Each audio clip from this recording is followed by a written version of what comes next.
Welcome to the Worship Keys YouTube channel. My name is Carson Bruce. So glad you're here. We talk all things music theory, gear, industry, and ministry for your worship keys playing. If this episode is beneficial for you or you have any questions as you continue to watch, feel free to comment below, and I'd love to hear any feedback that you have along the way. So let's get into today's episode.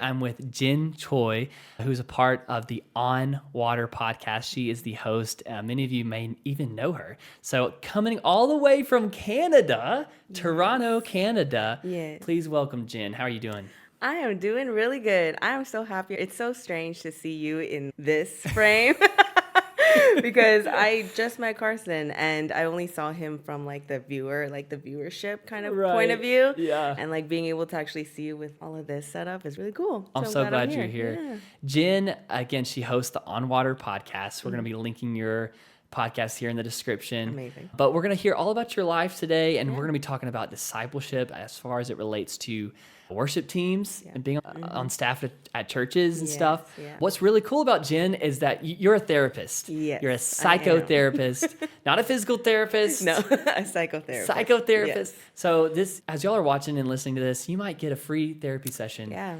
And every single episode Free is of charge. Free of charge. Free of charge.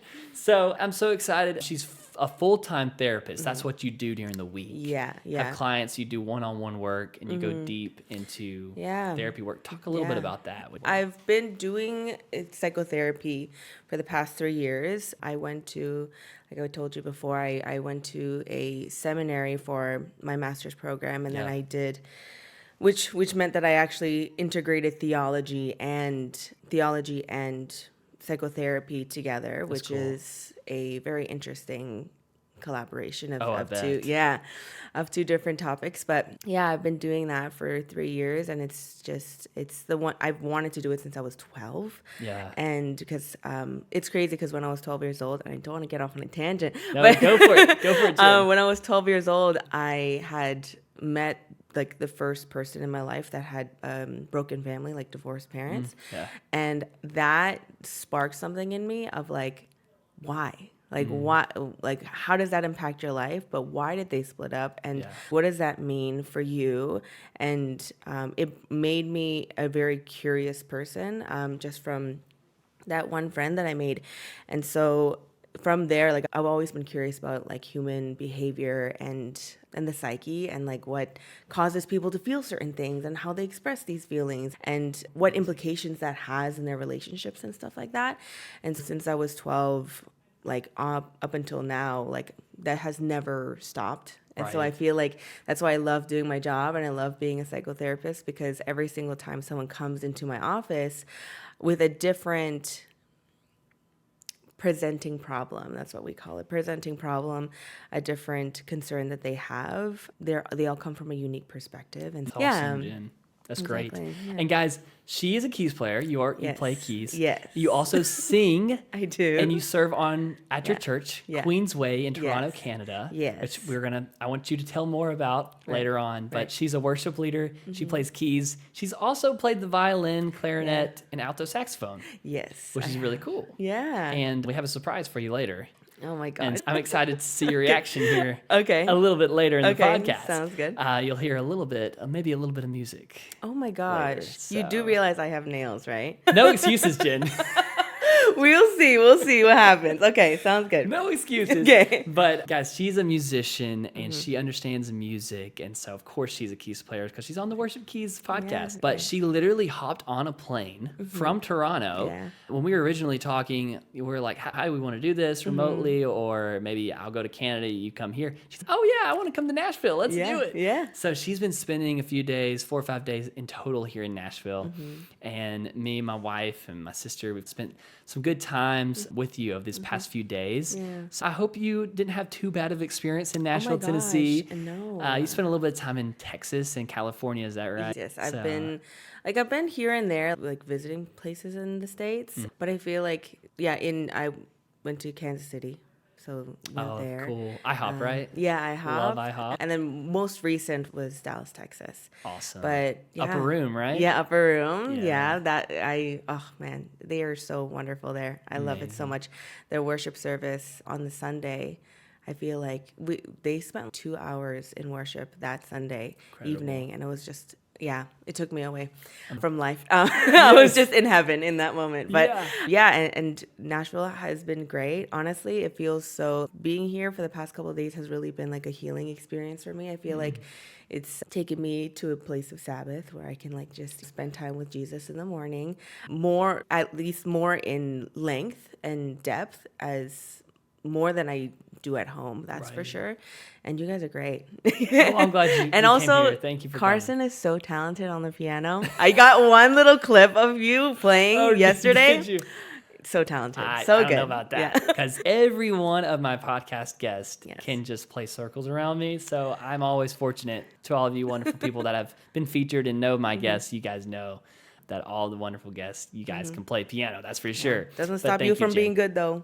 Doesn't stop you from being good. Thank you, Jen. Thank you, Jen. I love piano. And so when you were in Nashville here, you went to Frothy Monkey, you went to Centennial Park. Yes. Which we're not too far from Centennial Park right now. Yeah. So I hope you enjoyed it. Yeah, it's great here. I feel like there's a lot more to see. Yeah, which I won't get the experience or like the time to do that. But honestly, love that I got to spend some time here yesterday. I'm glad you did. Yeah. Glad you did. And we went to the Grand Ole Opry. Yes. Which that is country music. Yeah. And she was like, wow, I didn't know how Southern. I know. I knew it was like the southern part of the United States. She didn't know how southern. We were hanging out, me and my wife, Tori, sister. Wife's name's Holly, sister's Tori. We were all four hanging out, and we got on the discussion of who has the most southern accent. Yeah. And Jen's definitely you, Carson. So I was like, really? Me? Out of any of them? Really? Yeah. It's But apparently you know what? I have a really thick southern accent. At the Grand Ole Opry, I realized what the extreme was. The Chris Young is the extreme, and then you guys are somewhere in the middle lower part. So, like right when I heard him, I was like, oh yeah, that's the peak of, because even like your friends and your brother, I was like, okay, yeah, I can hear it, but. Yeah. Nothing like Chris Young. So Jen has gotten to experience some southern things, which is really cool. Yes. Also, you brought us some gifts from Canada. You had some maple syrup that you brought, which thank you for that. Yes. It's really cool. And maple cream cookies. Yeah, those things are good. Those are good. Those are so good. I know. Even as someone who grew up with them, I'm like, those are really good. Yeah, really good. Super, super cool. Yeah. So today we're talking about discipleship, Yes. which is not super popular, especially with us musicians and church people. We want to be on stage. We want to be singing. We want to be playing. Right. We want to be using our gifts in that way, which we should be using our gifts in that way.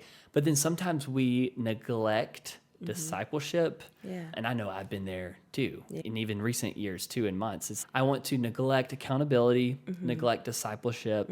And today we're talking about the importance of discipleship, why we need it, what even is it. Maybe you're listening and you don't even know what we're talking about when we say discipleship. That's true. Maybe, some stories from the Bible when Jesus had his 12 disciples and he discipled them. That's the concept of discipleship. But if you're in the church world, of course, you probably know discipleship. And maybe you have discipleship groups or Sunday school or Bible studies, and you have these discipleship programs and set. We're going to be talking about that today. But before we hear from you and your thoughts on that, Jen, which I absolutely love your heart, and I love your podcast. Again, On Water Podcast is her podcast. Love that. And one episode that really spoke to me was worshiping on and off stage, that concept of worshiping on and off stage.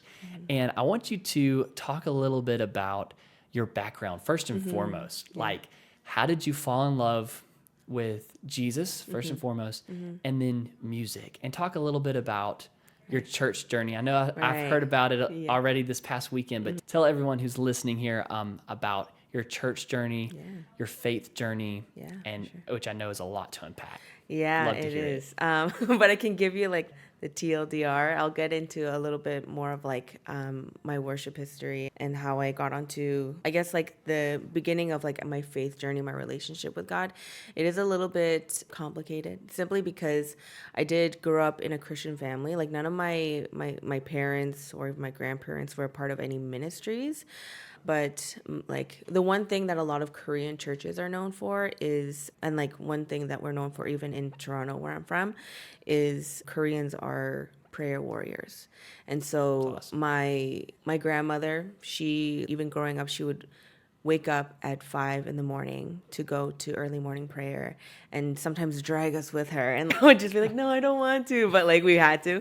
And even when I was growing up, the Korean church that I grew up in Toronto, they also had early morning prayer every single morning, and I thought that was a normal regular thing. I thought all churches had them. Yeah. Like 5:30 a.m. morning prayer. I thought that was normal. And so like I grew up churched, knowing what the ins and outs of church culture was. Right. But it really, like, Jesus and my relationship with Jesus really became real to me. It's like everyone has, I know what church is, but do I know who Jesus is? That question. Right. And Jesus became real to me, and the idea of who God is and the realness of him in my life happened when I was actually in, like, on a I was on a mission trip to Brazil when I was 13, 14. I was like in like 7th, 8th grade. And so I went to Brazil with the people at my church, and I was forced to go. My mom was like, you're going. So I was like, okay. And so I went to Brazil at that young age. And So quick thing, I didn't know you had a drug problem. Oh, yeah. Yeah. Couldn't tell. Apparently, people drug you to prayer. Oh, yeah, 100%. They drug you on mission trips. You had a drug problem, Jen. Oh, yeah, I know. Thank think God so. you've been delivered from that drug problem. Amen. Hallelujah. And I think I'm fully recovered, which is great. But yeah, like it was a kind of, it wasn't something that I was like, oh yes, I really want to go. But like my mom was really adamant on me going. And so I went, and there was a moment during our time there where we went to a church that was basically in it was like in a storage kind of looking area. It just had like a big garage door, and it was just a cement little room. Right. And there was just chairs that were set up, and there was maybe like around 50 people, including a bunch of little kids. And it was encouraged for us as the missionaries to pray over the congregants of that church. And so we were paired off with a local, and I was 13. Right. I didn't know, and I didn't really have this concept of being able to pray over someone. I was just like a kid who followed instructions. I wasn't a kid who actually knew what relationship with Jesus looked like. And so when I say that again. Yeah. Like I just followed instructions. I didn't really know what relationship with Jesus looked like and what it meant to even invite people into relationship with Jesus, because all I knew was how to follow orders and do what people told me to do. And how many adults take that into adulthood? Oh, so many. And just do that same thing. We treat that with God. Oh, 100%. Because it's easier to follow instruction than be vulnerable and give your heart to somebody. Oh, my goodness. And I think it's, especially when we're churched, it's easier to be like, okay, what do I do to look like I am righteous and I am holy and I am good in the eyes of God and even in the eyes of man? What can I do to attain that? And sometimes the image that people see you as, you start to identify with. And rather than the reality of whether I have a intimate, loving relationship with the Father. Because he wants communion, not compliance. Exactly, right? Exactly. I love that. I just wanted to stop you from that. Keep going. Yeah, keep going. No, 100%. And I think that actually becomes a big part of my journey in the future, because even in that, and it's crazy because even in that moment, as the adults were praying over the other local Brazilians, I was with this like 7, 8-year-old little girl.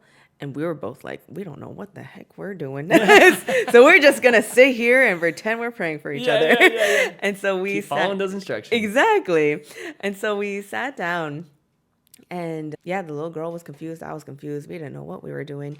But there was a moment when we were sitting next to each other. We were like holding hands, and I was looking at the adults, and they're like crying and wailing and just really speaking in tongues, pouring their hearts out to the Lord for each other.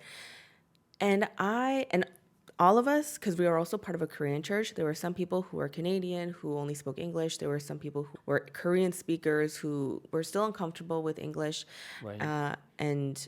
But thing is, and obviously the Brazilian local church members, they only spoke Portuguese, but they were all like crying and just so, they felt a connection to each other through prayer. Yeah. And I sat there, and I told you around 12 years old, I started to become like curious about about human behavior. And I looked at them and I was like, there is something going on more than just humanity here. Right, There is right. something spiritual going on.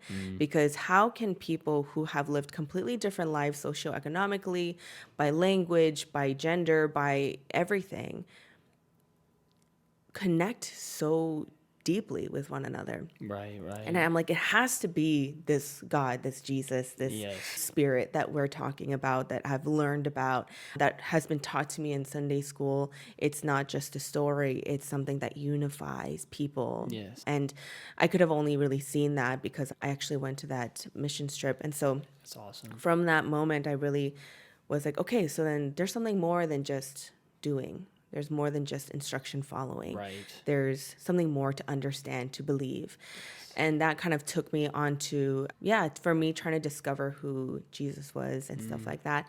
Obviously, like most teenagers, I fell off a little bit. and I went back into that motion of instructions and doing church. Right. Rather than relationship.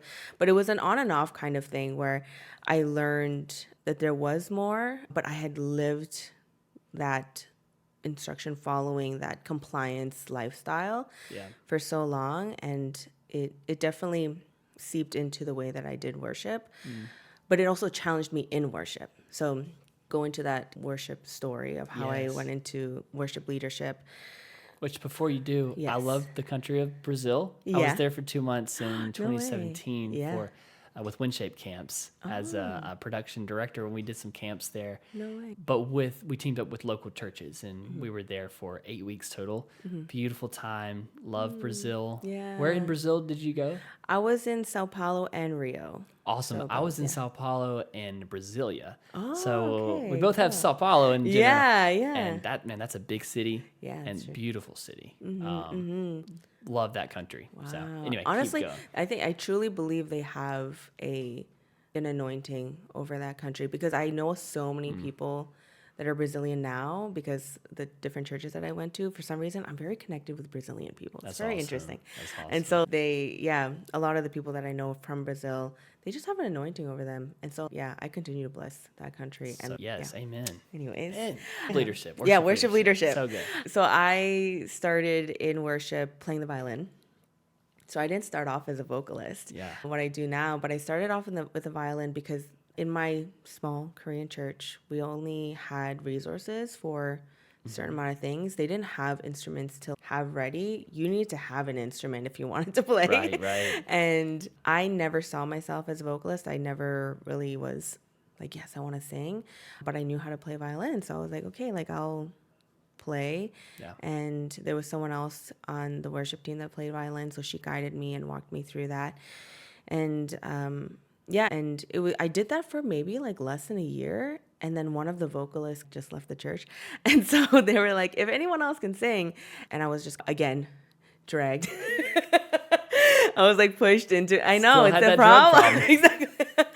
But like I was pushed into it, and I took that on, and I think this is where, you know how if you grow up in the church and you're like a church kid, sometimes there is some pain and there is some resentment that comes with being forced to do certain things. Like to serve, to participate. There is, some people hold on to that and they're like, I never want to serve again, or I hate doing it. And there's some resentment there. But when I look back on that experience, I think me being encouraged and to some degree not being given a choice to stay in my comfortability really stretched me and taught me what sacrifice for the church and sacrifice for the Lord looked like and what that feels like. Yeah. And so I think I really learned that in that season, because I was like, wherever the Lord led me, I was like, okay, people think I have the capability. So I just stepped into that role. And so I stepped into the worship team as a vocalist after that. because a vocalist is necessary, a violin it's not. Like you can survive with a pianist or a guitarist and a vocalist. You can survive, but if you have only a pianist and a violinist, there's really not much you can do with that. And so I stepped into the role as a vocalist and I stayed there. And eventually, like a lot of the leaders that we had were starting to burn out. And this is where it became an issue, is they didn't have a system of discipleship. So I knew how to play, I knew how to sing, I did not know how to lead. And so I had no concept of how to lead a set, lead a song even, like spiritually lead a congregation into worship. I had no idea what that looked like or what that felt like and what the gravity of being a worship leader was. But that's the thing, all of my worship leaders and even leaders in general in the church were getting burnt out. And so they were stepping away, expecting me to take over that role without knowing what the heck I was doing. I was so lost, but it is God's grace that he guided me through that and had so much grace for me, because I feel like when I look back on that time, I really did not know what I was doing. And I was just trying to figure myself out and trying to lead a worship team. But I didn't even know what that felt like or what that meant. But I tried my best with my gut and Holy Spirit guidance. And I think there's a lot of, if I went back into that state, I think I would do things differently now, knowing what I know. But at that time, I was like 18, 19. And my team, like one person on my team was my sister. And she was like, I don't know what the heck she's doing. And like, I got no respect from her. But yeah, like a lot of the people who are also on worship team were older than me. But I think there was an expectation because I don't know what it was. I feel like, I don't know if you've experienced this before, but in my Korean church, they were always like, oh, but you're different. Like, you're different. And like, I was like, there's so many other people my age who can do this and help and support. And they're like, you're different. And I think that did put some pressure on me to just fit that role and fit the mold and the expectations and stuff like that as a worship leader, and just to say yes to the role because it was expected of me. But I definitely felt lost. But then eventually I was able to shape what worship leader looked like for me as a person. And that meant really being not just involved in the practical, technical parts of worship, where it's, okay, I need to make sure that everyone knows the key we're playing and they're practicing their instrument and all of those things, but also, where is their heart posture? Because I think I learned that it was a responsibility for me as a worship leader to understand the heart posture and the spiritual health of my team. It's not just to go up on the set and tell them the songs and give a devotional and be done with it. It's to be intimately involved in their lives so that I understand these are the people who are going to be joining me into leading the congregation into worshiping the Lord on Sunday morning. And I learned that was a heavy calling and heavy weighted responsibility. And I did not want to take that lightly. I didn't want to show or misrepresent that responsibility to my team, and I wanted them to have that same expectations for themselves. And yeah, that's like where I learned a lot of how I like to lead a team, lead worship.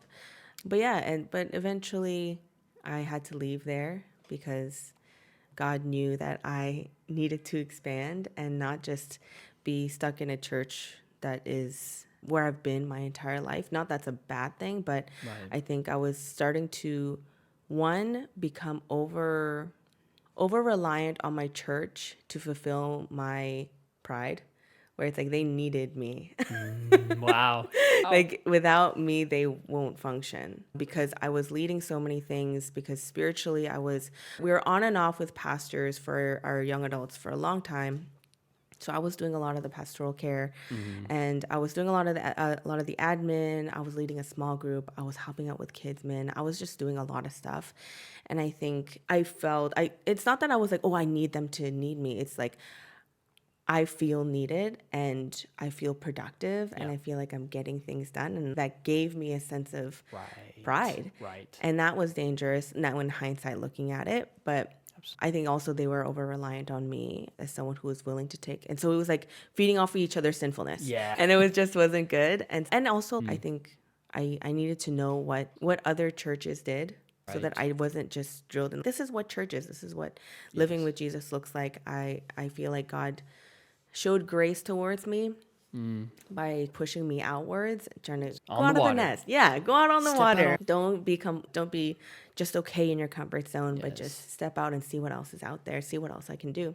Wow. And so I took that step of obedience, went to a different church. At your Korean church where you grew up leading, and you were leading worship, you were playing violin, you were doing the things you did, and you felt it just could not survive without me. You shared a few days ago about how even in that church environment, you felt like maybe people didn't see you the way that you thought you were at that moment. Can you talk a little bit about that? Maybe some people can relate. Like maybe it's a church they grew up in and now maybe they have that same perception of them as they were. Sometimes when there are adults that they know you from when you were 10 years old or when you were 13 when you went to Brazil. Yeah. How does that affect you when you began to actually operate as a leader within the church? Talk about those dynamics a little bit. Yeah. I think, as I told you yesterday, because I grew up in that church, they saw me when I was 5. They saw me when I was 6. Which is a beautiful thing for people to see you go from grow, little kid right? to leader now. Yeah. I think it is beautiful and being able to see people in your church grow, just in age, but also in maturity as a person, as a follower of Christ. It's a beautiful thing to see. And that's what church family looks like, right? Absolutely. Seeing you grow. But I think there was some limitations for me when it came to leadership because there was a lack of trust and a lack of respect.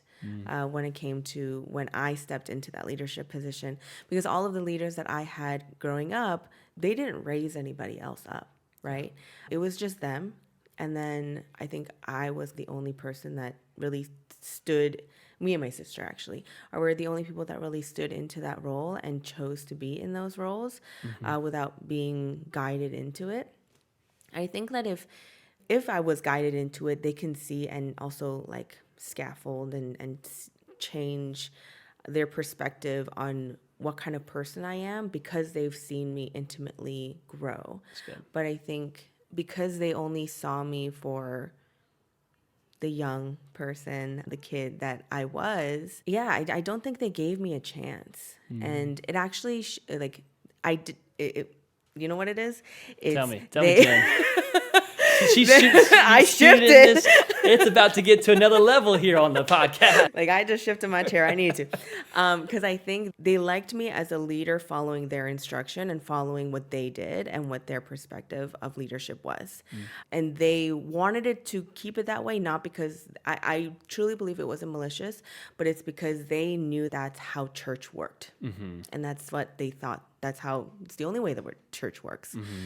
And I came in as a new leader or as a younger leader, trying to see what else it can be, trying to open up the possibilities and even trying to structure the church in a different way that might actually help the congregants with where they are in life. And just because, like I told you, like I was doing a lot of the one-on-one, I think that's where my therapeutic skills grew too. But I was doing a lot of one-on-one stuff with especially the younger congregants, like the teens and the young adults. I was working with them a lot. And I was like, there's so much need. And I think we need to change a few things. But everything was shut down because if we don't have resources, if you want to do it, you can do it. But we're not involved. There was a lack of support, and it's because it didn't come from a leader is telling me that this is what they need, and this is what they see is needed in the church. It was this kid that I taught is like complaining and saying that this is what we need when she doesn't know what we need, right? Right. And a bit of like they still saw me in that way, and it definitely stumped my ability to thrive and flourish as a leader, because I think I wasn't really seen as an equal. I was seen as someone who just who just joined because there was a lack, but I didn't really have a say. So it definitely did.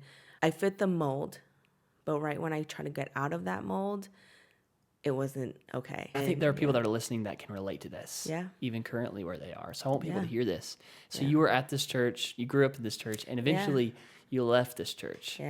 God sent you to another place. You were saying just yesterday that you don't believe that God ever just tells you to leave a place. He sends you somewhere else, which 100%. I think that's awesome. Because that is what God does. 100%. Sometimes we're waiting on him for confirmation and to know where are we going next. But until then, we know we're serving our local church. We're 100%. Being faithful to what God's called us to do until he sends us elsewhere. For sure.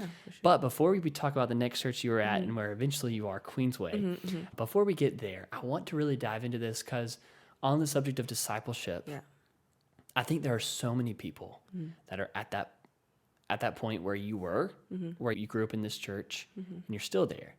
And maybe these things that we talk about with discipleship and some structure that we put in place, and even some programs we put in place that you're talking about with Queensway, you have, and we're going to talk about that a little bit, is some things you can do within your own worship team, with your own ministry to set up discipleship and how can we grow in a healthy way in our team and our worship teams.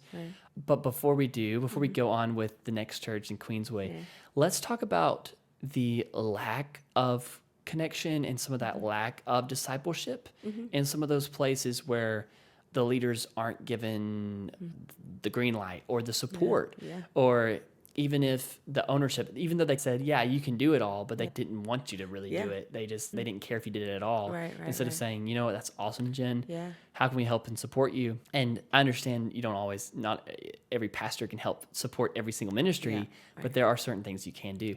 What can you say to people who are in that place where they grew up in that church, or maybe they are the senior pastors or the worship leaders at that church, and there's someone who's wanting to pour into the youth group or pour into the young adults?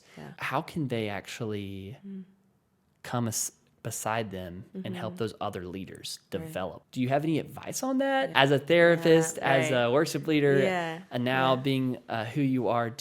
What can you say to someone who's maybe in that leadership position at a church like that to help shift things? I think because I've been on both sides, I can give advice coming from both perspectives, as the person who needs guidance but doesn't really know how to get it and doesn't get the support, but also to be someone who is in a position of leadership who can, but with discernment, but also has a responsibility to disciple and steward their up and coming leaders. I think when it comes to, as a person who needs discipleship,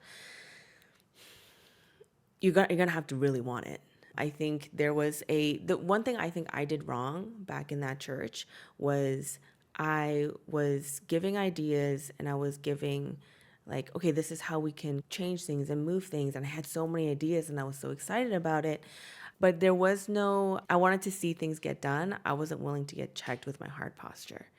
I think rather than being like, okay, this needs to change in regards to our church or our team or whatever, it's let's first build a discipleship dynamic where we can be vulnerable and open about our spiritual lives and our walk with God. But that requires a deep desire for that to happen first. Yes. And that's the challenge, is before you see anything change externally, you need to make sure you're in the right heart posture internally. That's good. And it's not going to fix anything externally if it comes from a heart posture of, I just want to see things be different. Right. It has to be something that's led by the Spirit, and you need to want that first. Yes. If you don't want that first, then don't expect any of that external stuff to make a difference. That's good, Jen. Yeah. And so that's what I would give to the person who is seeking discipleship or needs discipleship and is an up-and-coming leader, is to really seek that out. Don't hold back on really asking for it. That's good. I think from a position of leadership or pastoralship, supporting the people who do need that discipleship, is be open. I think we don't. Easier said than done, right? Yeah, it's easier said than done. I think we don't understand that there is a power dynamic that is at play here when it comes to leaders and the people that you are leading. Because I think pastors always say, yes, I'm open. Like, you can come to me. Like, I'm always open for you and here for you. They will not come to you if they don't think that you are open and willing. Right. And I think the one thing that does change for me when it comes to the people that I lead is I do come to them. I do open myself up to them. There has to be a stronger desire coming from the disciple than the discipler. It's like Jesus never chased after his disciples. Be like, yeah, learn from me, be taught by me. He was like, hey, if you want to follow me, this is who I am. You can join me if you'd like. And they dropped their nets and then they went. Come on. Right? Yes. And so there has to be a desire from the disciple to go and follow the teacher. That's good. But that's the thing. There has to be that invite from the teacher. Right. And even when it comes to, like, we haven't fully formed a discipleship kind of program or a system yet in our church. But even before a system is formally put in place, because that might happen years from now. Right, I don't know. Right. But at least what I can do as an individual, as a leader, is go to the people who are younger than me, go to the people who are just starting up in the worship team and be like, hey, let's actually sit and have a talk of what worship team has been like for you. Mm-hmm. Like, what are you struggling with when it comes to being on stage and feeling that nervousness, but also wanting to be fully, open and willing to the Spirit to work, but also still being self-conscious of how you sound or if you're going to play the right note. Like, how are you wrestling with that and opening yourself to be that open space and that safe space for that member, for that team member, especially because, like, they might not think that they can. Right. But at least that's important. If you're given that invite to, hey, you can talk to me, you can walk with me through this journey of being a worshiper / worship leader. Yes. We can do this together. That's good, Jen. Thank you for pausing that for a little bit and talking a little bit deeper about that. So you left the church that you grew up in. You were eventually a leader. You left and went to another church. Yeah. Tell us about that transition and then how you eventually ended up at Queensway. Yeah. Wow. That's a whole other podcast, but I'll give you the shortened version is, in 2019, at the end of 2019, I ended up leaving my Korean church. Like I told you, I spent a year preparing and trying my best because I think discipleship takes years to lift up new leaders. I didn't get that time. So I just spent that whole year of 2019 raising up people that can possibly take my place in the different areas, like I said, that I was so heavily involved in that church. Mm-hmm. And then at the end of 2019 into the new year of 2020, I stepped back, I left, and I went searching for other churches. And then the pandemic hit, so I couldn't even find a church anymore. Everything was closed. I did online church, but it's not the same. It's really hard to build community, and that might be calling some people out. You can't build community if you're an online church. You can't. I'm sorry. You don't actually get to live in the house. And I think for me, I was looking for a new home because that's what I knew church to be, is you're at home. This is where home is. Yeah. And I think it was a big struggle for me to find that. Yes. But I was able to land on People Church Toronto, which is a branch from People Church Chicago. It is a branch off of that. And I was able to meet so many beautiful people who were just starting off in their faith. Mm-hmm. And together as a group of us, we were able to reignite. Like, my faith was reignited that year. And arguably, exactly. And arguably in 2020 is when I think my depth and the fire for living for the kingdom really sparked for me. That's awesome. I think I was still in that trajectory of following the rules and fitting the mold up until that point, until I left that Korean church. And when I saw people experiencing God in a different way and in a new way because they had just came to Christ, I became friends with a lot of new believers, and they had questions, they had a hunger that I've never seen before. Yeah. And I was like, dang, like, it brought me back to that same like, first experience when I was 13, 14, where people were so hungry and so passionate for the kingdom and for each other as the body. And I think that reignited something in me. And ever since then, I was like, Jesus can take me tomorrow and I'm fine with it because everything is for him and through him and with him. And so if Jesus comes back tomorrow, I'll be like, all right, I was prepared for that. Yeah, so, that's awesome. Yeah. So talk about Queensway. Yeah. Talk about all the what kind of church culture do you guys have there? What do you love about the church? Tell us all about the church. And it's a large church. Yes. I mean, over 5,000 people. Yes. Two services, a few thousand in each service. Yes. And you're singing, you're leading, you're doing a lot with student ministry. Tell us all about your current church where you are now. Yeah. So Church on the Queensway, my family. I've been with them for 3 years now. And it's so crazy because it's really hard to go to a church on your own. Like step into a new church community when you're alone. Step out on the water. Yeah, exactly. It's going into something that's unknown.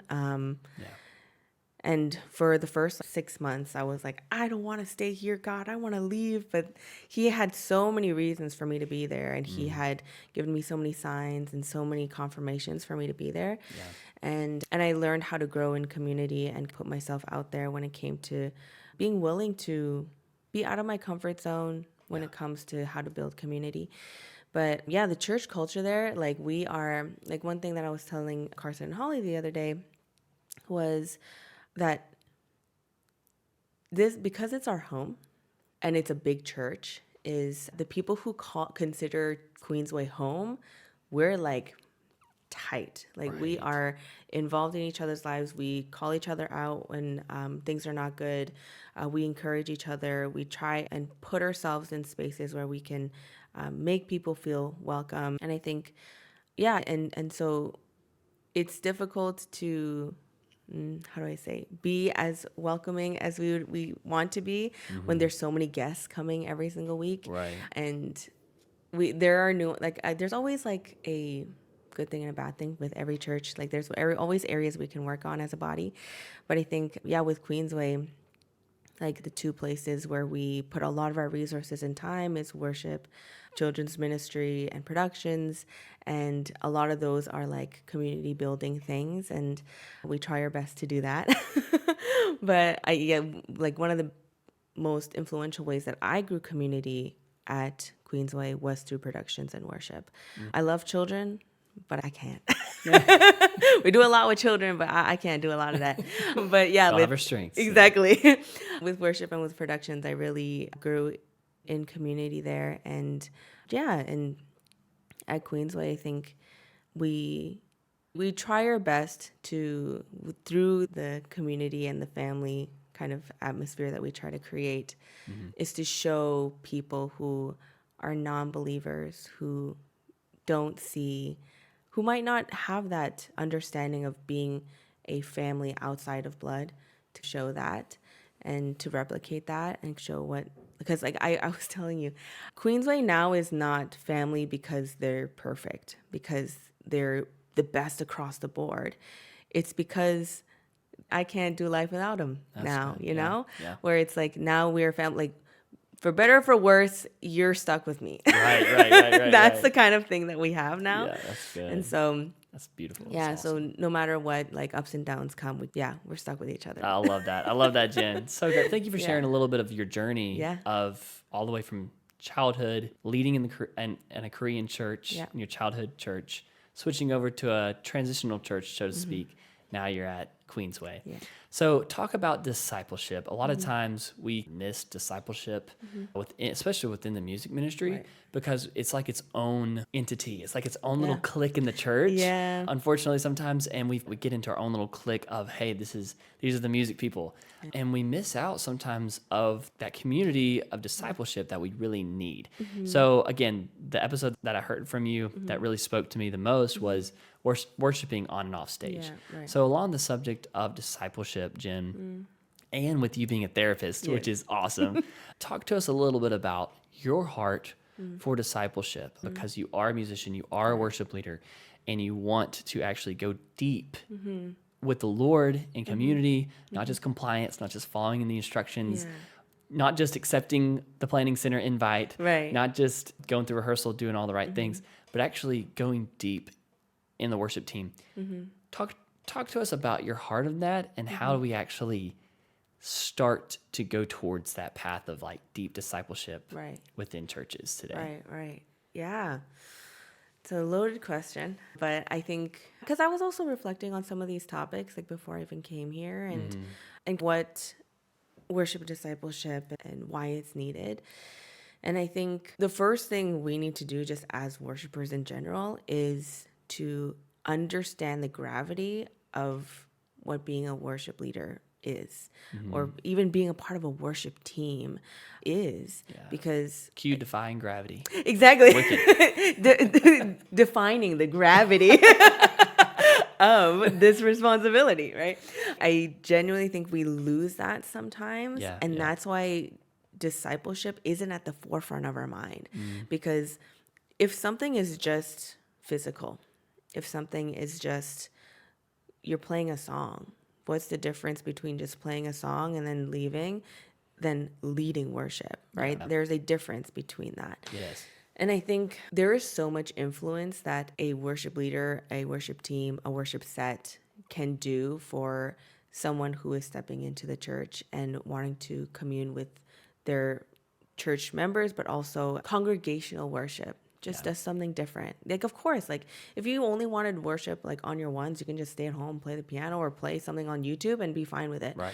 But there's something about congregational worship that really does something different. Yes. And specifically worship leaders, I think it didn't click for me until recently, actually, where, you know, like when you're leading worship and you're like, okay, everyone, let's raise our hands, or what, sing your song to God. And then people do it. Yeah, people actually do it. And I think it doesn't click for us where it's when you're leading worship, people will follow your instruction. Right. When they say raise, and I think if you are looking at it from a non-Christian church version of things, people say raise your hands, and if they raise their hands, it's, whoa, you have a lot of power. If they say, oh, sing this song, like they'll sing the song. And I think like when we say like, okay, let's jump, and everyone starts jumping, that holds, like, your words hold a lot of authority in that space. And I think we minimize it, or we think that it's just so normal and natural that we forget that is actually happening. And even like musically, if we leave space for just like an interlude or instrumental, and people automatically just go into a space where they start praying, and they are being led somewhere. And so if you're a worship leader and you're leading someone somewhere and you have that authority, you better be leading them into the right place. Right? Because it's that responsibility and that placement that God has given you authority over. It cannot be taken lightly. And we cannot actually bring people into the right place unless we are also willing to go there first, and we are already there. That's good. But that's the thing, we don't take the steps for us to be there.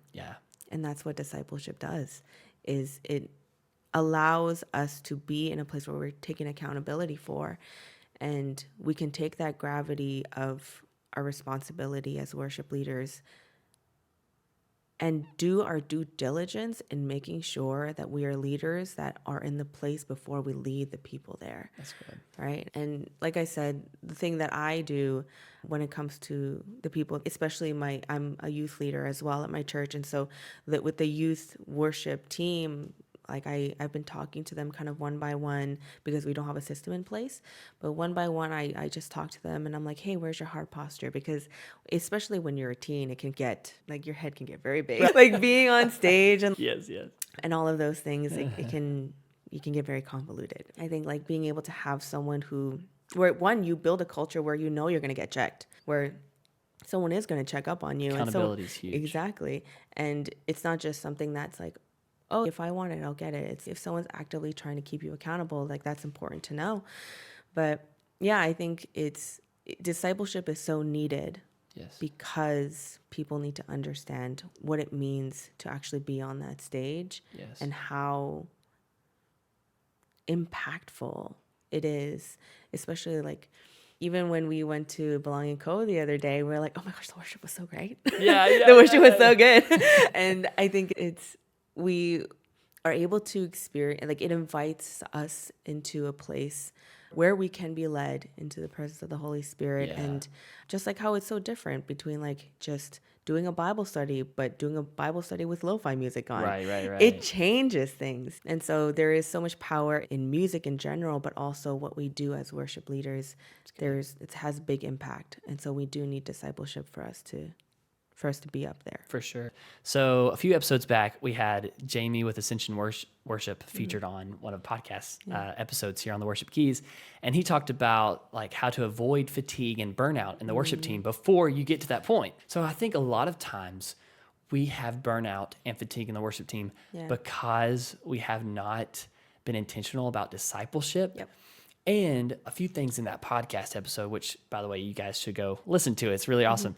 But few things is people trust people the least out of any time period, according to research. Yeah. Any time in the 1900s or 1800s, right now, because of the online presence, because of the almost facade that we have with online content and just how people are, they're actually less likely to trust you just because of we have a problem with trust. We really do. Because of good reason too. In a lot of cases, we put on our best front, but so I want to talk about with discipleship, going back to what you said about Jesus, like he invited them to come and they dropped everything and followed him. Are we the leader that is inviting people to come talk to us and that actually want to be discipled by us? So along the subject of trust, like Jamie was talking about, the average time that a youth pastor or a worship leader is at a church now is average 2 years. And then they said the reason why it's only 2 years is because they said they never felt like they had a chance to connect with the senior pastor.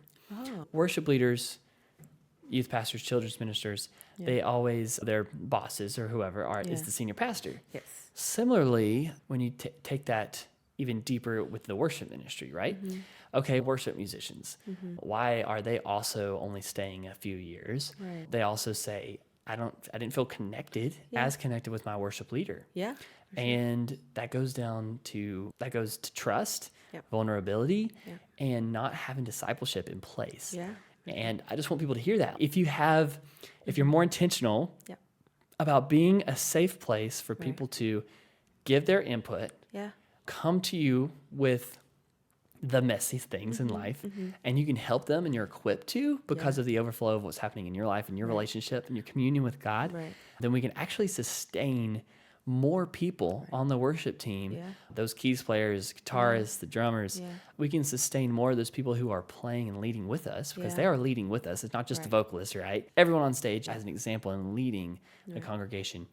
Can you speak into trust issues and how sometimes when we drop the ball in discipleship, that's oftentimes why people are leaving. It's not just a difference of belief or of a vision. It's, I didn't even really connect with you. Like the connection's the main thing. Can you speak about that, Jen? No, because I have had multiple people leave the worship team simply because of community, simply because I did not feel connected to the team or the leaders. And this is the reason why, is because when there is no actual connection with the team or with the leaders, you start to just become a slave. I'm not here because I want to do this big responsibility and I want to serve in this way with my community. It's you just need a body. And I'm here for it. And I think we underestimate people's need for connection, even as we serve, right? I'm not just going to stay here and just be a slave to whatever is needed by the church. Then it doesn't matter how I feel or what I'm going through or how I'm experiencing this ministry. It's just as long as I'm here and I'm a body that's filling a space, right? And that's how people get burnt out. Is no one cares about how you feel. They care that you're just there to fill a spot, to check off a planning center request, like I'm just here to do that. And those people end up leaving. And what's worse is that those kind of people end up leaving, and the people who stay are only people who actually just want to fill a space and want to be on the stage for that reason. Yeah. Right. And I've noticed that there's a lot of people, and I've talked to you about this before, it's people who are only want to be on certain sets or only with certain leaders. And it's because, and it shows their heart posture. The people who want community and want to be able to do this with their community and be connected with their leadership and their people, if they leave, the only people who are left are just there because they want to play an instrument, because they want to sound good, Right. because they want to be on a set that sounds good compared to the other ones. Those are the only people that end up staying. And it's a disservice to the worship team. Absolutely. And you know what? Because there's a lack of accountability and a lack of discipleship, those people don't get checked. Right. They don't get checked. Right. And it's just a system that doesn't cater towards people whose actual hearts are in it for the worship, but people who are just in it for just singing a song, playing a song, Another and gig, leaving. right? Yeah. And then you know what those people do is they get up and then they drop their instrument and they go home, and they don't care about who's on their next set or who they're connecting with at church. They just leave. Right. And it's crazy because I'm calling some people out. Some of those people don't even come up to church unless they're playing. Right.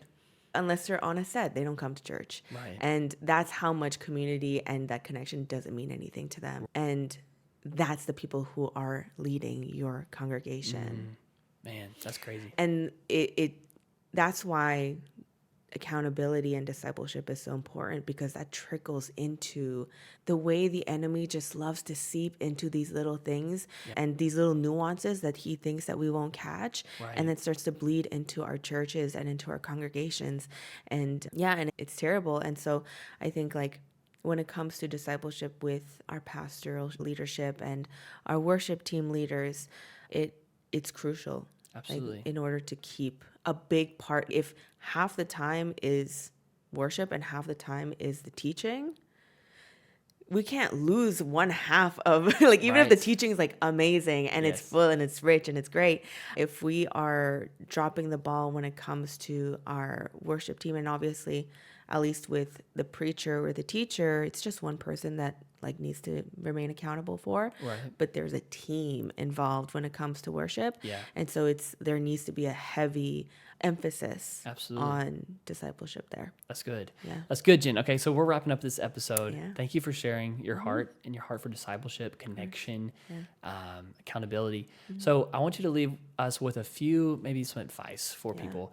We've heard about the detriment of it, some bad news from churches, some unhealthy ways. Right. But what are some ways that we can change the projection? What are some things that we can do as a worship leader, as a leader at your own church right now, whether you are the worship leader, maybe, on staff at a church, what are some practical things that you can do as a leader to actually enhance vulnerability, connection? How do we, as a worship leader, worship pastor, invite that space of vulnerability? And as a therapist, how do you think we can invite people into a more deeper connection with us?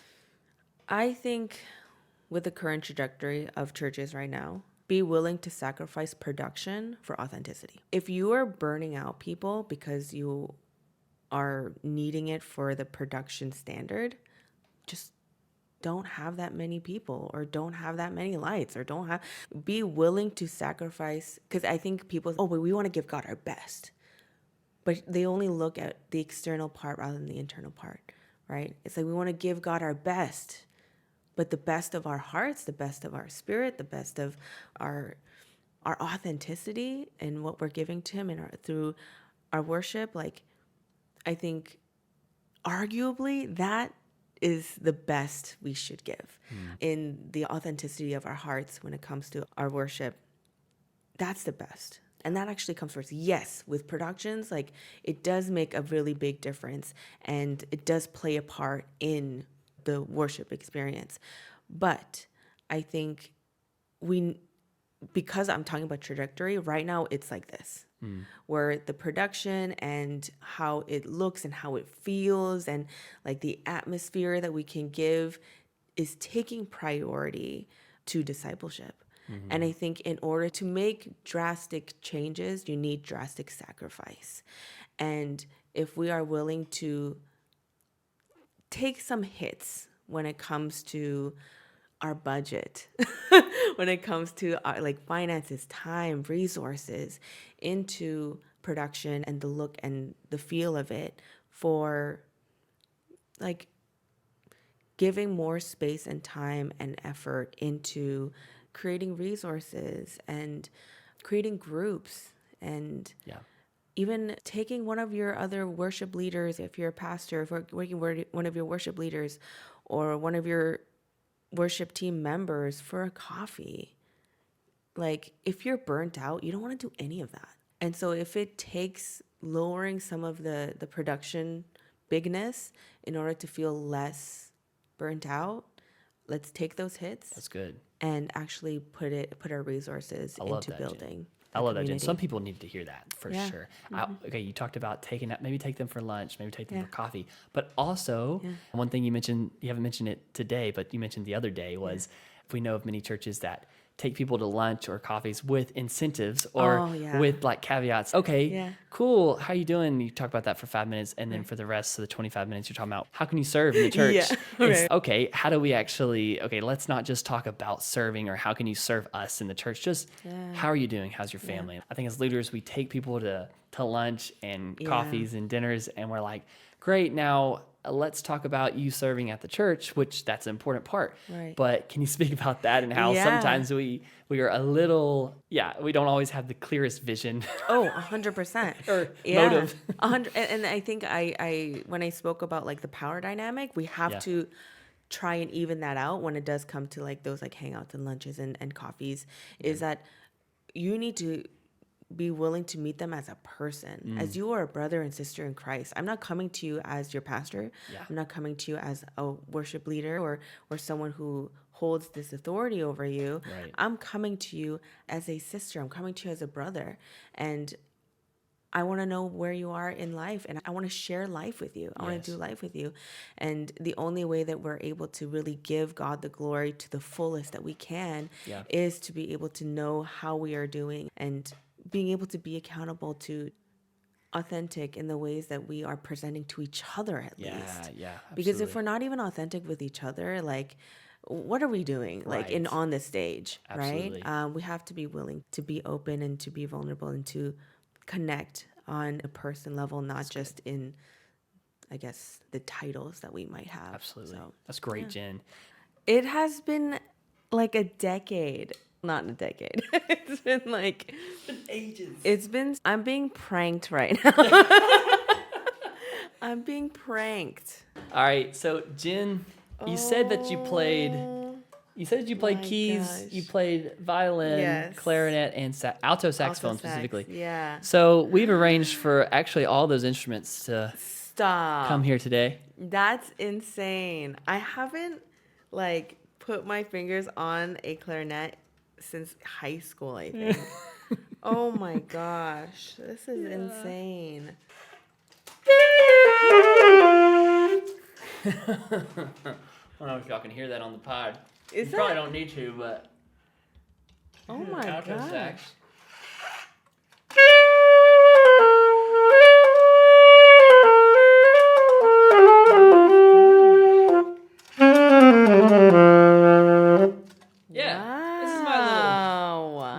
Yamaha. Oh my goodness. When did you start playing saxophone? I can't play. I don't have a reed. That's great. So, I was a band nerd. So but this is a little intermediate saxophone, alto saxophone. For those listening just on the podcast, we have in frame, we have piano, of course, because the worship keys. We have a clarinet. Yeah. And we have violin. Now, you played violin for a long time. So you look natural there, just holding that violin. It's been a long time, and obviously the rest is not in the right place for me. And I have nails now, so I can't fully play. Excuses. No. Oh my gosh, I have not. Isn't that crazy? That is insane. But that's really cool that you played violin for a while. Yeah. And then you said you learned harmony a lot. You played harmonies a lot on top of the vocal Yeah. melody when you played violin. Because that's the thing, we didn't have enough vocalists to have a harmony part. Yeah, And yeah. so the harmony part would be done on the violin. Okay. That's what I was responsible for, and that's why I can do harmony so well as a Yeah. vocalist. But That's awesome. yeah, I haven't played in years. Yeah. Oh my gosh. That's awesome. We just wanted to bring out the instruments that we were literally talking with Jen yesterday, and Jen's, I play, a little bit of keys. I play violin, play clarinet, and alto saxophone. And I said, okay, that is so ironic. Yeah. Because Jen, I played alto saxophone. Tori played clarinet. Yeah. Holly played violin. Yeah. And of course, keys. So we literally already had all these instruments here at the apartment. That is and I'm so like, crazy. might as well feature them. We never have Yeah. reasons to even bring them out on any podcast. That's true. But you're part of the woodwind family. You're part of the string family. Yeah. Technically, piano is actually a Percussion. percussion. Yeah. Yeah. You know about your keys, your Yes. worship keys, your piano. Yes. Guys, Oh my gosh. anyway, I just wanted to Yeah. interrupt the podcast flow, our conversation about discipleship, to talk a little bit about instrumentation. So, do y'all have any violin or horn players at your church at Queensway? No. Okay, Yeah. 'Cause that's the thing. There's not a lot of people who play a lot of instruments. Like, we're Yeah. always like missing instrumentalists. Okay. And so, yeah. If you're in Toronto, you go over there with Jen and Yes. come play with her over there Yes. at the Queensway church. So, Yes, please do. Awesome. Wow, thank you. Wow, this Yeah, is so nice. I'm like, do I even remember how? Like, it's been so long since I have to. I bet you guys have never seen Jen with violin Yeah, honestly. on her podcast. Never. Never. Oh my, this is, oh no, they're all, I can do one string, but. Oh my goodness. Y'all give it up for Jen. Because one, my nails will not let me play, but also these are very out of tune. Yeah. But yeah. dang, I haven't held one of these in so long. Oh my gosh. And I remember when I used to practice at home, my family hated it because no, even on piano, at least it doesn't sound screechy. But Everything's gonna work. When I was learning how to play violin, it's it can get really screechy and really uncomfortable sounding. And so my family hated it. But Yeah. I mean, That's so true. And anyone who's in beginner band, you understand the pain of learning a woodwind instrument or a horn instrument where you're just trying to make sounds come out clearly. It's true. Fixing that embouchure and I fitting, know. because a lot of squeaks there too, right? 100%. I used to lose my reeds every other day. Oh man. It was the worst. Thank you for this nostalgia. Yeah, This was absolutely. great. Just bring you back for a little bit. This is great. Thank you for being on the podcast. I hope y'all enjoyed this episode. Please let us know if you did here in the comments. And also check out On Water Podcast with Jen. She hosts her own podcast. Definitely got to go follow her, listen to her episodes. And it's honestly, there's a lot of depth to your episodes, and there's a lot of relationship, and there's a lot of connection. So if you want to actually get inspired and actually do the hard work of, man, how can I be more vulnerable and have more connection, even just as a person, go listen to her podcast. I hope you're encouraged by this episode. My prayer for you is that if you don't know the next steps, pray, because the Holy Spirit is the best teacher, and he can teach you and he can help guide you. How can I pray? How can I be a better leader? Create in me a clean heart, oh God, renew a right spirit within me. How can I invite connection within my worship team, even if I am just the keys player and I'm not the worship leader? How can I invite connection with other team members, with other people? Let's get connected and let's rely on other people within our church, within our community.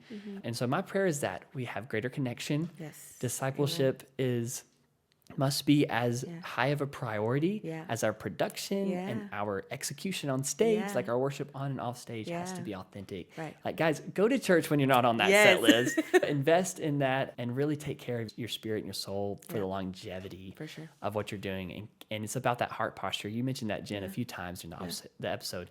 Checking in on people's heart postures. That is so important. But thank you so much for being on the podcast. Thank you for having me.